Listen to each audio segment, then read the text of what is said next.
Magandang umaga po. Ito po si Jun Holmes ng Julian Boy Game Farm. No? Gusto ko lang ding sagutin muna itong katanungan ng isang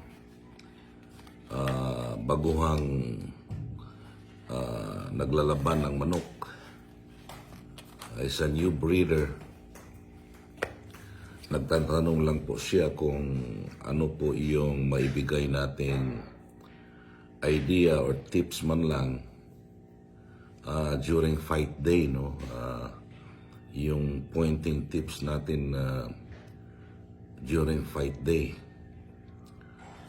Para sa akin po, yung ginagawa natin sa fight day ay para na rin pinoprotektahan natin yung ating mga ginagawa days before the fight, no?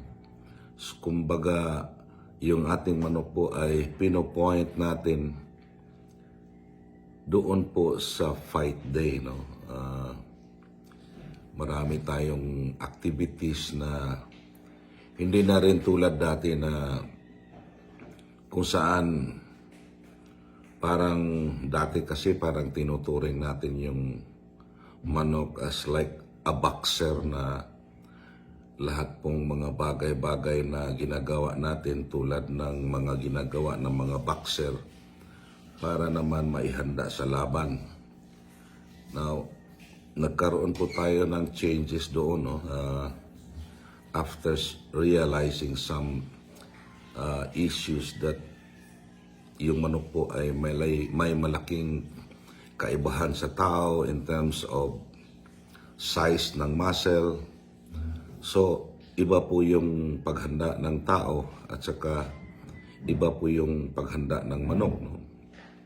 Dati po ang dami naming mga ginagawa na today, I believe na yung ginagawa namin noon ay para na ring pasakit sa manok, no?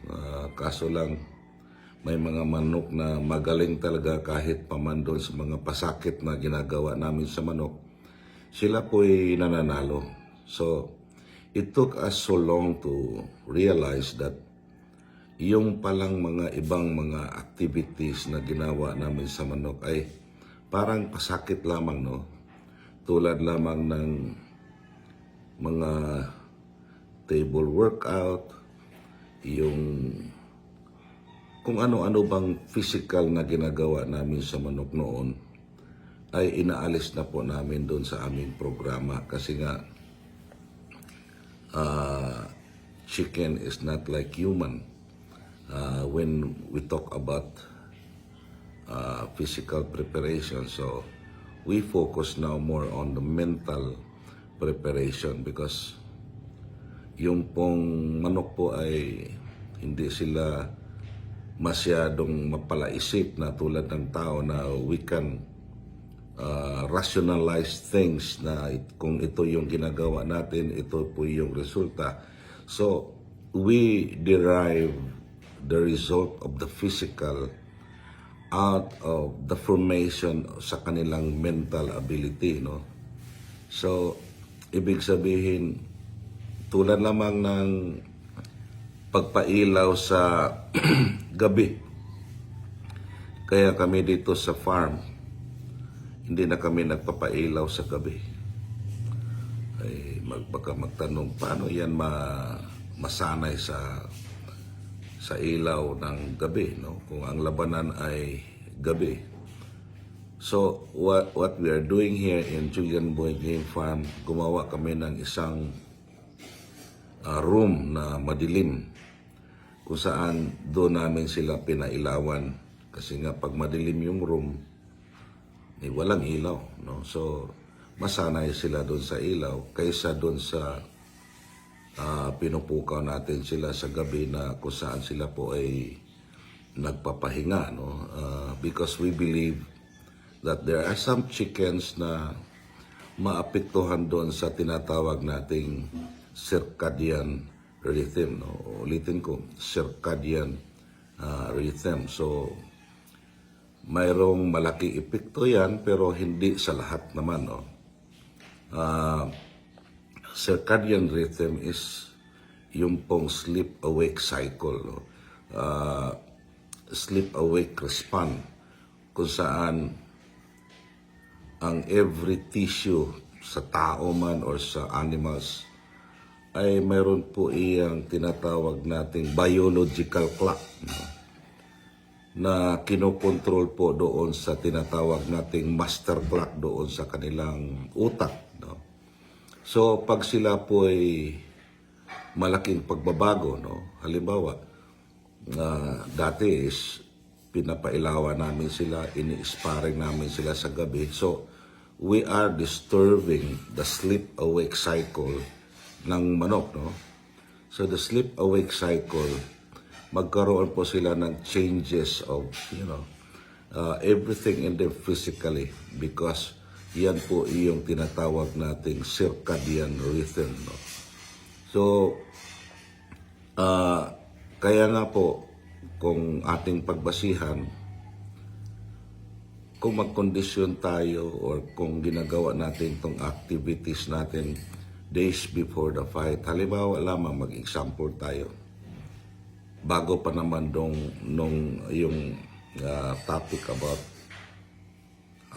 yung day fight, mga tips natin. So, magkaroon muna tayo ng konting profiling, no? Sa days before the fight, kung mapansin natin, pinapakain natin yung ating manok sa umaga, doon sa court, no? Ay, buong hapon yan, kung makikita natin, wala pong pagbabago sa yung hipo ng katawan. But minsan magtaka tayo pag nandun na sa fight day, minsan nagbabago sila. Ang dami pong pagbabago ng hipo ng katawan. So, dadami na po yung ating bantayan. Kasi nga, pag ganun yung ating sistema na parang pinipiga natin sila ng gusto, na parang boxer na hinahabol natin yung catch weight, ay hindi naman yung boxing na ihahabol natin yung catch weight, pagkatapos i-hydrate natin ulit sila. Chickens is not like human, no? So, hindi naman din ako nagsasabi na ito yung paraan natin, ito na po yung tama. Maaaring hindi po ito consistent with your views, but yun na po yung ginagamit natin, mga recent champions natin, no? So, yung manok natin galing sa Cebu, dinala natin sa Manila, kung saan doon po naglalaban. So, we did back-to-back champion din do. So, we have this confidence of sharing this idea because yung pong mga champions na back-to-back natin ginawa, that, and also recently yung Stag Derby na kung saan dinala natin yung manok from Cebu to Manila, that we did not see any changes of how they fought during that derby, no? Nandun pa yung agility, yung substance, yung magandang composure na tumitingin sa kalaban na maayos yung to the end, no? So there was even a fight na napilaya na po siya. So I thought it was a loss already, but nanalo pa siya. So, I believe, yung hinahanda natin did not go through in a certain rigid training, or yung bang talagang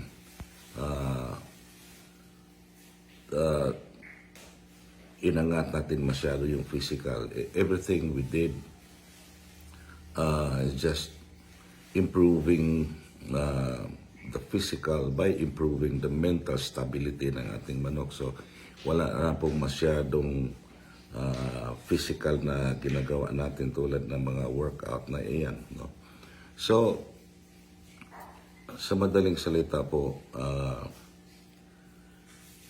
ang pointing day or yung ginagawa natin sa day of fight ay maliit na lang po yung aming atensyon na ginagawa. So, ang hinahangad na lang namin na pinoprotektahan namin yung mga preparation mentally and physically days before the fight na hindi kami magkamali. Halimbawa lamang sa fight day. So, sa fight day naman, maliit na lang yung activity, no? So, ibig sabihin, sa fight day, ang unang ginagawa ng ating handler is to see the fight hours, to determine the fight hours base doon sa fight number. So, every cockpit naman mayroon niyang number of hours sa isang number of fights, sa isang oras. So, doon kinocompute namin. Halimbawa, yung ating manok po ay na-target sa 5 o'clock. So, instead of giving 40 grams like the way we give during the time na nandun pa sila sa court, pagbigay tayo ng 40 grams in the morning, in the afternoon, mayroon pong tinatawag natin by 3 o'clock, almost crop empty na sila. No?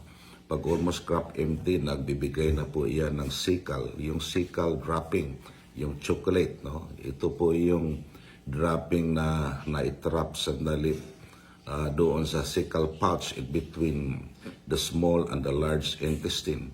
So, yung cecal pouch, doon pa yung further fermentation na na-absorb pa yung nutrients. No? So, in the next to that, meron pong tinatawag na dropping of excess urate, yung puti. No? By the way, in the morning, makikita natin yung dumi nila, yung top of it, no, yung bilog na dumi, puti yung makikita natin. Yung pong tawag noon is urate, yung ihi ng manok. No? So, sa afternoon, pag naitapon na yung chocolate, 3 o'clock in the afternoon or 4 o'clock, mayroon pong kasunod yan yung excess na puti. No? Liliit at liliit po iyan hanggat sa later on, mag-drop na yan ng moisture ng katawan. So, yung manok natin po ay hindi na natin yan dinidesire na ganon yung sitwasyon kasi mainit na sila, hindi na sila mapakali at tapos hindi na masyadong madiskarte. Well, nananalo pa rin iyan kasi nga matalas yung taring. Now, what we are after for is, like for example, for the new breeder, new fighter, dalawa lang yung pag-isipan natin sa fight day. No? It's either crop empty or gut empty. Yung gut empty po, yun po yung lumalabas na yung excess urate, yung puti.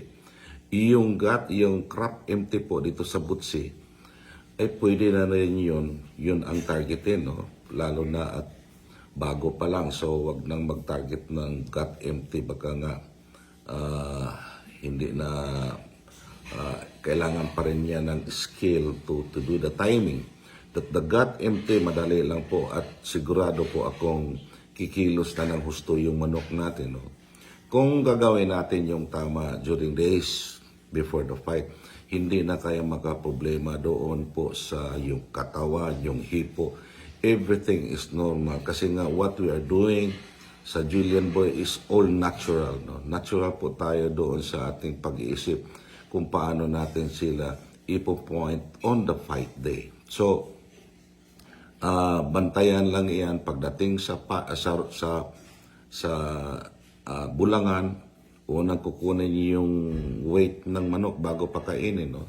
The weight should be the fighting weight kasi nga wala na siyang empty na po siya, no? Walang pagkain. Bago pa po magbigay, no? Ilan bang grams ibigay natin? So maaring it's 15 grams o kaunti lang kasi nga hindi sila, they are not moving inside the tangkal, they are resting.